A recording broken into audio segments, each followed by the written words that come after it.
জুলাই অভ্যুত্থানে রাজধানীর চানখারপুলে ৬ হত্যার ঘটনায় মানবতাবিরোধী অপরাধের মামলায় সাবেক ডিএমপির কমিশনার হাবিবুর রহমান সহ ৮ আসামির বিরুদ্ধে রায় হবার কথা রয়েছে আজ। আন্তর্জাতিক অপরাধ ট্রাইব্যুনাল ১-এ এই রায় দেয়া হবে। এর আগে গেল ২০ জানুয়ারি এ মামলার রায় হবার কথা ছিল, কিন্তু সেদিন রায় প্রস্তুত না হওয়ায় তা পিছিয়ে আজকের দিন ঠিক করা হয়। এই মামলার ৮ আসামির মধ্যে হাবিবুর সহ ৪ আসামি পলাতক রয়েছেন। গণ অভ্যুত্থানে আওয়ামী লীগ সরকারের পতনের দিন ২০২৪ সালের ৫ আগস্ট চানখারপুল এলাকায় পুলিশের গুলিতে নিহত হন শাহরিয়ার খান আনাস সহ ৬ জন। এটি ২৪-এর অভ্যুত্থানের ঘটনায় ট্রাইব্যুনালের দ্বিতীয় রায়।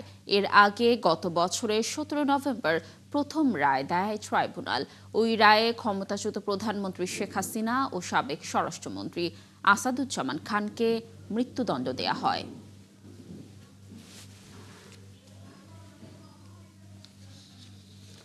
জুলাই অভ্যুত্থানে রাজধানীর চানখারপুলে ৬ হত্যা মামলার রায়ের তথ্য সংগ্রহে ট্রাইব্যুনালে রয়েছেন আমাদের সহকর্মী মাইনুল মারুফ। আমরা যুক্ত হচ্ছি তার সঙ্গে।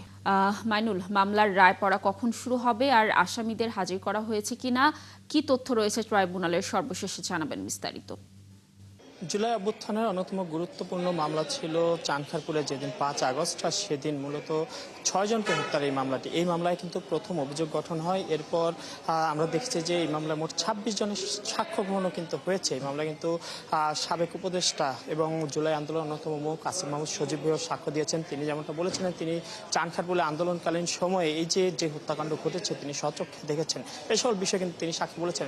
অবশেষে যুক্তিতর্ক উপস্থাপন শেষে, সাক্ষ্যগ্রহণ শেষে এই মামলা কিন্তু আজকে রায়ের দিন।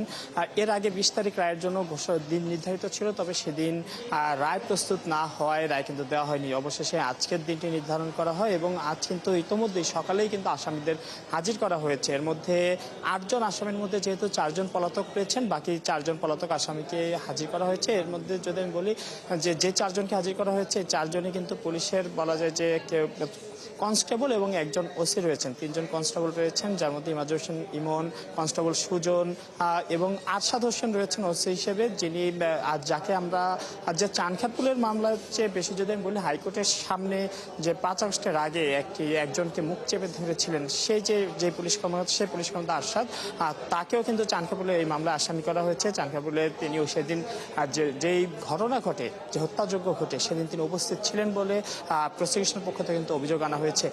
এই মিলে মোট ৮ জন আসামির মধ্যে ৪ জন রয়েছেন এবং এই ৮ জনের বিরুদ্ধে কিন্তু রায় ঘোষণা হবে। আজ কিন্তু বিটিভিতে এই রায় সরাসরি সম্প্রচার হবে এবং প্রসিকিউশন আমাদেরকে যেমনটা জানিয়েছেন, তারা তাদের যে বিরুদ্ধে যে সকল অভিযোগ রয়েছে তা প্রমাণ করতে পেরেছেন। তা যে সকল ডকুমেন্টস প্রয়োজন ছিল, তথ্য প্রয়োজন ছিল, প্রমাণ প্রয়োজন ছিল আসামিদের বিরুদ্ধে অপরাধ প্রমাণের জন্য, তার সবই তারা ট্রাইব্যুনালে দাখিল করেছেন। এর পাশাপাশি যে আসামি পক্ষের আইনজীবীরা বলছেন যে এই মামলায় মূলত যেহেতু যারা গ্রেপ্তার রয়েছেন, তাদের আইনজীবীরা বলেছিলেন যে এরা যেই গ্রেপ্তার আসামিরা মূলত একদমই পুলিশের একদম মানে একদম শেষের দিকের যেই পরাক্রম, সেই ক্রমানুসারে কিন্তু তারা একদম শেষের দিকে রয়েছেন। অর্থাৎ তারা শুধু আদেশ বা নির্দেশ পালন করেছেন। তারা এই মামলার যদি মূল আসামি বলা হয়, তাদের কিন্তু মূল আসামি এটাও বলছেন যে তারা ন্যায় বিচার চান, যেহেতু এরা শুধু এই আসামিরা শুধু আদেশ বা নির্দেশ পালন করেছেন, তারা বাধ্য ছিলেন উপরের নির্দেশ পালনে, সেই সুবাদে তাদের উপরেই সব দায় চাপানো যাবে না বলে কিন্তু তারাও মন্তব্য করেছেন। এর বাইরে যদি বলি, আজকে কিন্তু যে গুমের মামলা, সেই মামলায় কিন্তু আজকে সাক্ষ্য রয়েছে। টিএফআই সেলে যে গুমের মামলাটি রয়েছে, সেই মামলায় কিন্তু আজকে সাক্ষ্য গ্রহণ হওয়ার কথা রয়েছে। কানিজ, মাইনুল, ধন্যবাদ আমাদের সাথে যুক্ত থাকার জন্য। আপনি থাকুন ট্রাইব্যুনালে, নিশ্চয়ই আমরা ট্রাইব্যুনালের আরও তথ্য আপনার মাধ্যমে পরবর্তী সংবাদ সংযোগে দর্শকদেরকে জানানোর চেষ্টা করব। উত্তরবঙ্গ সফরের পর এবার কুষ্টিয়ায় নির্বাচনী প্রচার শুরু করেছে জামায়াতে ইসলামী। শহীদ আবরার ফাহাদ স্টেডিয়ামের সমাবেশে ভাষণ দেবেন দলটির আমির ডাক্তার শফিকুর রহমান। সকাল থেকেই সেখানে জড়ো হচ্ছেন নেতাকর্মীরা, বাড়ছে কর্মী সমর্থকদের ভিড়। এছাড়া আরও ৩টি জেলায় নির্বাচনী সমাবেশে যোগ দেবেন জামায়াতের আমির। কুষ্টিয়ার সমাবেশ শেষে মেহেরপুরে যাবেন তিনি। এরপর চুয়াডাঙ্গা ও ঝিনাইদহেও জনসভায় যোগ দেবেন জামায়াতের আমির।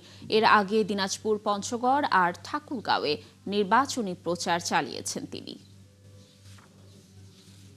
দর্শক, ২২ জানুয়ারি থেকে চলছে ত্রয়োদশ জাতীয় সংসদ নির্বাচনের প্রচার। এর অংশ হিসেবে কুষ্টিয়া শহীদ আবরার ফাহাদ স্টেডিয়ামে জামায়াতে ইসলামীর জনসভা রয়েছে। এতে দলের আমির ডাক্তার শফিকুর রহমান যোগ দেবেন।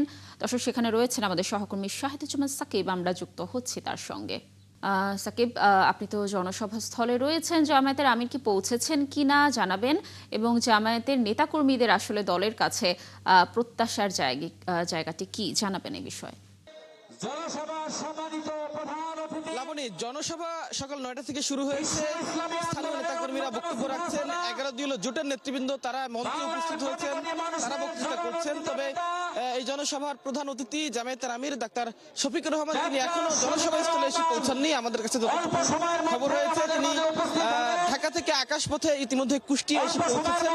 কিছুক্ষণের মধ্যেই হয়তো এই জনসভা স্থলে এসে উপস্থিত এই জনসভা স্থলের জামায়াতের নেতাকর্মী, 11 দলীয় ঐক্য জোটের নেতাকর্মী এবং এই কুষ্টিয়ার সাধারণ মানুষজন যারা এখানে আছেন, তাদের উদ্দেশ্যে তিনি বক্তৃতা করবেন। এখানে সকাল থেকে আমরা দেখি ছোট ছোট মিছিল নিয়ে বিভিন্ন কুষ্টিয়ার 6টি উপজেলা থেকে জামায়াতের নেতাকর্মীরা এসেছেন। পাশাপাশি নারীদের উপস্থিতিও কিন্তু আমরা এই জনসভায় লক্ষ্য করছি। নারীরাও সংখ্যক পরিমাণ নারী এখানে এসেছেন। পাশাপাশি সাধারণ জনতা তারাও এসেছেন। জামায়াতের আমির কি প্রতিশ্রুতি দেন আগামী জাতীয় সংসদ নির্বাচনকে সামনে রেখে, সরকারে গেলে তারা আসলে কুষ্টিয়ার মানুষজনের জন্য কি করবেন, কি প্রতিশ্রুতি দিবেন, কিংবা দেশের মানুষের জন্য তাদের আগামী দিনে তারা যদি সরকার গঠন করেন তাহলে তাদের পরিকল্পনা কি হবে দেশ পরিচালনার জন্য, সেসব বক্তৃতা শুনবার জন্য কিন্তু সাধারণ মানুষজন এখানে এসেছেন। তারা আসলে আগামী দিনে জামায়াতকে ভোট দিবেন কিনা, তাদের বক্তৃতা শুনে তারা আসলে সে সিদ্ধান্ত নেবেন। এবং জামায়াতের নেতাকর্মী যারা আছেন তারা প্রত্যাশা করছেন জামায়াতের আমির আজকে এই কুষ্টিয়ার বিভিন্ন সমস্যা সম্ভাবনা নিয়ে তারা কথা বলবেন। কুষ্টিয়ার উন্নয়ন কল্পে এই কুষ্টিয়ার 4টি আসনে জামায়াতের যারা প্রার্থী রয়েছেন তারা যদি বিজয়ী হয়, তারা তাহলে এই কুষ্টিয়ার 4টি আসনে এই অঞ্চলের মানুষের জন্য কি করবেন, সেই প্রতিশ্রুতি, সেই কথা জামায়াতের আমিরের মুখ দিয়ে তারা শুনবার জন্য অধীর আগ্রহে সেই সকাল থেকে এখানে অপেক্ষা করছেন। এখন পর্যন্ত কুষ্টিয়া জেলা জামায়াতের সেক্রেটারি, কুষ্টিয়ার 4টি আসনের যারা সংসদ সদস্য প্রার্থী, তারা বক্তৃতা করেছেন। ছাত্র শিবিরের কেন্দ্রীয় সেক্রেটারি তিনিও বক্তৃতা করেছেন। কিছুক্ষণ পরে হয়তো জামায়াতের আমির এই জনসভা স্থলে এসে উপস্থিত হবেন এবং তিনি এই উপস্থিত জনতার উদ্দেশ্যে বক্তৃতা করবেন। এরপরে জামায়াতের আমিরের পরবর্তী গন্তব্য মেহেরপুর জেলায়। মেহেরপুর থেকে চুয়াডাঙ্গায় এসে তিনি সেখানে আরেকটি জনসভায় অংশ নেবেন এবং দিনের সবশেষ জনসভা ঝিনাইদহে অংশ নিয়ে পরবর্তী গন্তব্য হবে জামায়াত আমিরের যশোর জেলায়। যশোরে তিনি আগামীকাল সকালে আরেকটি নির্বাচনী জনসভায় অংশ নেবেন। লাবণী। সাকিব, ধন্যবাদ আমাদের সাথে যুক্ত থাকার জন্য। আপনি থাকুন সেখানে, নিশ্চয়ই আমরা জনসভার আরও তথ্য আপনার মাধ্যমে দর্শকদেরকে জানাতে পারবো পরবর্তী সংবাদ সংযোগগুলোতে। ত্রয়োদশ সংসদ নির্বাচন সুষ্ঠু হলে জামায়াত জিততে পারবে না। সাবেক কূটনীতিক হর্ষবর্ধন শ্রিংলার এই মন্তব্য নিয়ে বাংলাদেশে প্রতিক্রিয়া তৈরি হয়েছে। বিশ্লেষকরা মনে করেন নির্বাচন সুষ্ঠু হবে, তবে কোন দল জিতবে তা নিয়ে পরস্পর বিপরীত মন্তব্য করেছেন বিশ্লেষকরা। দর্শক, আরও জানাচ্ছেন নূর নবী সরকার। সদস্য ও ঢাকায় ভারতের সাবেক হাইকমিশনার তিনি শনিবার পশ্চিমবঙ্গের দার্জিলিংয়ে সাংবাদিকদের সঙ্গে আলাপকালে বাংলাদেশে সুষ্ঠু নির্বাচনের নিরাপত্তা ঘাটতি আছে বলে মন্তব্য করেন। তিনি এও মনে করেন কেবল কারচুপিপূর্ণ ভোট হলেই জামায়াত নির্বাচনে জিততে পারে। फ्री एंड फेयर इलेक्शन में कभी जीत नहीं सकेगा। इतिहास में इन्होंने 5 और 7% से ज्यादा कभी वोट नहीं दिया। उनका पॉपुलर सपोर्ट नहीं है। এ নিয়ে জামায়াত আমির ডাক্তার শফিকুর রহমানও প্রতিক্রিয়া জানিয়েছেন মহাসমাবেশে। যে প্রতিবেশী হয়ে থাকো, আমরা তোমাদের কোনো আভ্যন্তরীণ ব্যাপারে নাক গলাতে চাই না। মেহেরবানি করে আমাদের আভ্যন্তরীণ ব্যাপারে আপনারা নাক গলাতে আসবেন না। শ্রিংলার এই বক্তব্যের প্রতিক্রিয়া জানতে চাইলে দুজন বিশ্লেষক দুই ধরনের মত দেন। একজন এই মন্তব্যকে গুরুত্বপূর্ণ বললেও অন্যজন বলেছেন এটি নতুন কোনো বক্তব্য নয়। বিদেশি রাষ্ট্রের কর্মকর্তাগণ যখন বিশেষ কোনো বক্তব্য দেন, সেগুলোকে আমাদের গুরুত্ব সহকারে বিবেচনায় নেওয়া উচিত। বাংলাদেশের এবারের নির্বাচন নানা কারণে ব্যতিক্রম, কারণ বাংলাদেশের রাজনীতির ইতিহাসে খুব পুরাতন একটি দল অংশ নেওয়ার সুযোগ পাচ্ছে না। ফলে অপরাপর যে দলগুলো আছে তাদের মধ্যে আসলে কে নির্বাচনে জয়ী হবে এটা বলা খুবই কঠিন। মানে সুষ্ঠু ভোট হলে জামাতে জেতার নির্বাচন না, এটা ওনার বলতে হবে। বাংলাদেশের সবাই জানে, বাংলাদেশে যদি এখনই মুহূর্তে অবাধ ও সুষ্ঠু নির্বাচন হয়, 2018 বা 14 মার্কার নির্বাচন না হয়, বা 24-এর 7 জানুয়ারি মার্কার নির্বাচন না হয়, তাহলে বাংলাদেশে এই মুহূর্তে আমাদের অনেকেরই মনে হচ্ছে যে বিএনপি জিতবে, জামাতের বের হয়ে আসা কঠিন হবে। তবে দুই বিশ্লেষকের আশা নিরাপত্তার সংখ্যা যাই থাকুক নির্বাচন সুষ্ঠুই হবে। এখনো পর্যন্ত জাতীয় নির্বাচন নিয়ে বড় ধরনের কোনো নিরাপত্তা শঙ্কা বাইরে থেকে আমরা দেখতে পাচ্ছি না। ভালো একটি আশাবাদী ক্যাম্পেইন তারা চালাতে পারেন এবং বাংলাদেশের ভোটার যদি তাতে উৎসাহিত হয়ে ভোট কেন্দ্রে যায়, তবে নিরাপত্তার ছোট ছোট শঙ্কাগুলো এমনিতেই কেটে যাবে। সেই জায়গায় নির্বাচন ঘিরে কিছু আমি মনে করি যে রিস্ক ফ্যাক্টর আছে, কিন্তু অনিশ্চিত বা অনিশ্চয়তার কালো মেঘ নির্বাচনের উপর এসেছে বলে আমার মনে হচ্ছে না। আমার ধারণা নির্বাচনটা যথাযথভাবে এবং সুষ্ঠুভাবেই হয়ে যাবে। এখন মূল বিষয়টা হচ্ছে যে নির্বাচনটাকে ঘিরে নানা প্লেয়ার নানাভাবে কাজ করতেছে। গেল 5 আগস্ট সরকার পরিবর্তনের পর ভারত সরকারের নানা কার্যক্রম ও বক্তব্য নিয়ে বাংলাদেশের মানুষের মধ্যে প্রতিক্রিয়া দেখা গেছে। শৃঙ্খলার এই বক্তব্যকে অনধিকার চর্চা বলেও মন্তব্য করেছেন বিশ্লেষকরা। রুনবী সরকার, ৭১, ঢাকা।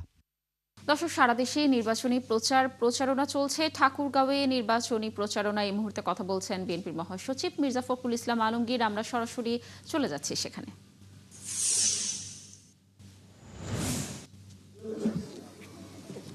যারা জেলে থাকছে তারা জানে জেলের কি কষ্ট, এটা সত্য কথা।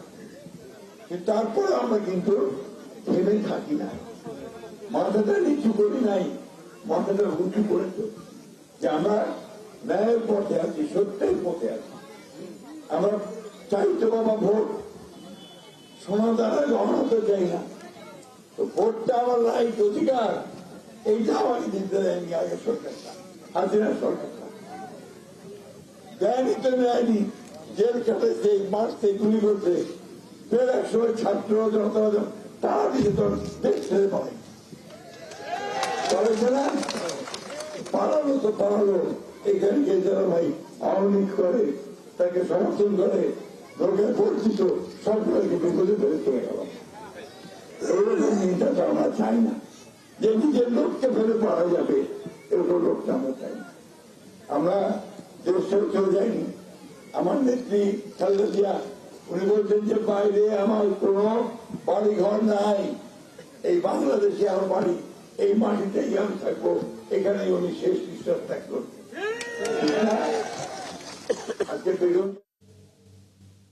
দর্শক, বিএনপির মহাসচিব মির্জা ফখরুল ইসলাম আলমগীর নির্বাচনী প্রচারণার জনসভায় কথা বলছিলেন। আমরা যুক্ত ছিলাম সেখানে। দিন থেকে মধ্যরাত, বিভাগ থেকে জেলা পেরিয়ে মফস্বল শহরে চলছে বিরতিহীনভাবে তারেক রহমানের নির্বাচনী প্রচারণা। কোনোদিন 5টি, কোনোদিন তারও অধিক জনসভা করছেন বিএনপি চেয়ারম্যান। লাখো মানুষকে শোনাচ্ছেন বাংলাদেশকে নিয়ে আগামী দিনে এগিয়ে যাওয়ার বিশদ পরিকল্পনা। বক্তব্যের পাশাপাশি প্রচারণায় নিয়ে এসেছেন নতুনত্ব। বিরামহীন এই প্রচারণার আরও গল্প জানাচ্ছেন আমাদের সহকর্মী ফরহাদ ইবনে মালেক। শুরুটা 22 জানুয়ারি থেকে ত্রয়োদশ জাতীয় সংসদ নির্বাচনকে কেন্দ্র করে সিলেটে তরুণ প্রজন্মের সাথে মত বিনিময় করেন বিএনপি চেয়ারম্যান তারেক রহমান। তারপর থেকে শুরু রাজনৈতিক নানা আয়োজন। ভালো ক্যাফেটেরিয়া যেগুলা অথবা পথসভা নয়, একদিনে করেছেন টানা জনসভা। সিলেট থেকে শুরু করে হবিগঞ্জ, মৌলভীবাজার, ব্রাহ্মণবাড়িয়া হয়ে কিশোরগঞ্জের সমাবেশ শেষে বিএনপি চেয়ারম্যান যখন নারায়ণগঞ্জ আসেন তখন ঘড়ির কাঁটায় রাত 3:30। মধ্যরাতেও জনসমাগম ছিল চোখে পড়ার মতো। এমন প্রচারণায় তারেক রহমান ছিলেন উজ্জীবিত। ছকে বাঁধা কোনো ডায়েসে নয়, কর্ডলেস মাইকে পুরো মঞ্চ ঘুরে কর্মীদের সামনে রেখেছেন তার প্রস্তাবনা। আমার কাছে কি আসে, কারণ আমি যদি ইনশাল্লাহ নির্বাচিত হই, ইনশাআল্লাহ বিএনপি সরকার গঠন করলে আপনার এলাকার উন্নয়ন চান না, এলাকার মানুষ হিসেবে। কোথাও মাঠ থেকে তুলে এনেছেন কোনো মুসল্লিকে, কোথাও বা ভ্যান চালককে। বস্তিবাসী থেকে শুরু করে প্রযুক্তিবিদ সকলের কথাই তারেক রহমান শুনেছেন মনোযোগ দিয়ে। দিন থেকে রাত কিংবা রাত থেকে ভোর পেরিয়ে গেলেও ক্লান্তি তাকে ছুঁতে পারেনি। নিরাপত্তা বলয় ভেঙে কর্মীদের সঙ্গে হাত মেলানোর ঘটনা নতুন করে উজ্জীবিত করেছে তৃণমূলকে।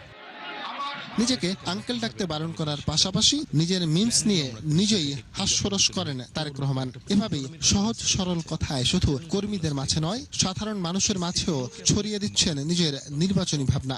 বাংলাদেশের সিন্ডিকেট বলতে যে এই বিষয়টাকে বোঝায়, হ্যাঁ চট্টগ্রাম সফরে তারেক রহমান অংশগ্রহণ করেছেন 6টি জনসভায়। সকাল 11টা থেকে শুরু করে মধ্যরাত, তারপরও বিরতি নেই তার নির্বাচনী প্রচারণায়।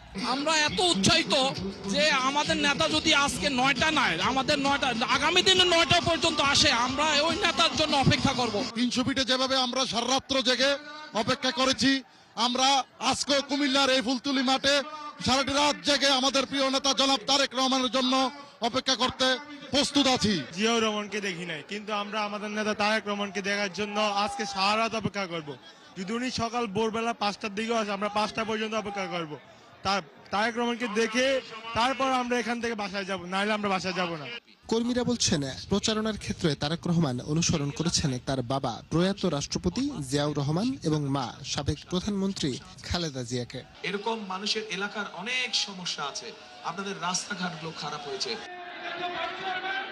ভোরের সূর্য ওঠা থেকে শুরু করে কুয়াশার গভীর রাত, রাজপথে মানুষের স্রোত, স্লোগানে মুখর সমাবেশ, সমাবেশ জুড়ে মানুষের ভিড়। আর সেই সমাবেশে বক্তা তারেক রহমান যেন হ্যামিলনের বাঁশিওয়ালা, যার হাতে ভোটাররা তুলে দিতে চান আগামীর সমগ্র বাংলাদেশ। সোহাগাজীর এই ডিগবাজি মাঠ থেকে ফরহাদ ইবনে মালেক, ৭১, কুমিল্লা।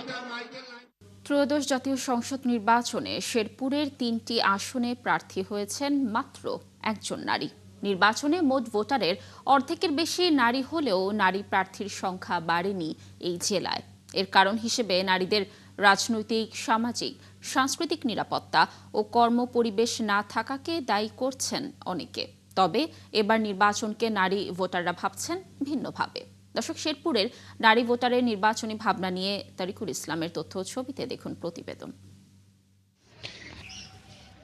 দিন বদলেছে জীবনের নানা বাস্তবতা, কিন্তু ঘোরেনি শেরপুরে নারীদের ভাগ্যের চাকা। কৃষি নির্ভর সীমান্তবর্তী এই জেলায় নারীদের জন্য তৈরি হয়নি কর্মসংস্থান, নিশ্চিত হয়নি অন্যান্য সুবিধাসহ সামাজিক নিরাপত্তা। নারীরা বলছেন, এবার শুধু প্রতিশ্রুতি নয়, স্বাধীনতা, সামাজিক নিরাপত্তা, শিক্ষা, চিকিৎসা ও কর্মসংস্থান সৃষ্টি সহ সাংস্কৃতিক চর্চায় যে প্রার্থী বা দল নারীদের সুযোগ তৈরি করে দেবে, তাদেরই ভোট দিয়ে সংসদে পাঠাবেন তারা। আগের সরকারগুলো বলছে যে মেয়েদের অধিকারের বিষয় নিশ্চিত করা হবে, কিন্তু সুযোগ সুবিধা দেওয়া হবে, কিন্তু দেওয়া হয়নি। নারীদের সার্বিক উন্নয়নে তাদের ভূমিকা থাকবে এমন একজন নেত্রীকে আমরা নির্বাচিত করতে চাই। যত কিছুই দেখা যায় বলা হয়েছে সমতার ভিত্তিতে চলবো, এগুলো শুধু কাগজ কলমেই ছিল। আমরা এমন একজন প্রার্থীকে ভোট দেব যাতে ছেলে আর মেয়েকে সমান অধিকার দেয়। এই নির্বাচনে সব দল ন্যূনতম 5% নারী প্রার্থী দেওয়ার কথা থাকলেও বাস্তবায়ন হয়নি। শেরপুরের 3টি আসনে নারী প্রার্থী আছেন মাত্র একজন। শুধু শেরপুর জেলা নয়, সমগ্র ময়মনসিংহ বিভাগেও এই একজনই নারী প্রার্থী। যেহেতু আমি 2018 সালে নির্বাচন করেছি, সুতরাং নারী ভোটারদের কাছে আমার ব্যাপক জনপ্রিয়তা আছে একজন চিকিৎসক হিসেবে, নারী হিসেবে। এবার ইনশাআল্লাহ বিপুল ভোটে আমি পাশ করব। এদিকে সংসদে নারী আসন বৃদ্ধি, শিক্ষিত নারীদের রাজনীতিতে আসা সহ কর্মপরিবেশ তৈরির দাবি জানান জেলার নারী নেত্রীরা। 10 থেকে 12 জনের মতো নারী নেত্রীকে নমিনেশন দেওয়া হয়েছে এবং এটা 300 আসনের মাঝে খুবই কম। তারপরেও আমরা আশাবাদী যে নারীদেরকে সরাসরি নির্বাচনের জন্য দেওয়া হয়েছে এবং যাদেরকে দেওয়া হয়েছে তারা অত্যন্ত যোগ্য। শেরপুর জেলায় এবার ভোট দেবেন 13,08,899 জন ভোটার, যেখানে নারী ভোটারের সংখ্যা 6,58,560 জন। মনিরা কাজুরি, 71। সরকারি হাসপাতাল সম্পর্কে রোগীদের সবচেয়ে বড় অভিযোগ পরিচ্ছন্নতা নিয়ে, কিন্তু এর দোষ কার? শুধু হাসপাতাল কর্তৃপক্ষের? আমরা কি এর দায় এড়াতে পারি? হিমেল মাহবুবের বিশেষ প্রতিবেদন, ছবি তুলেছেন রিচার্ড পিউরিফিকেশন।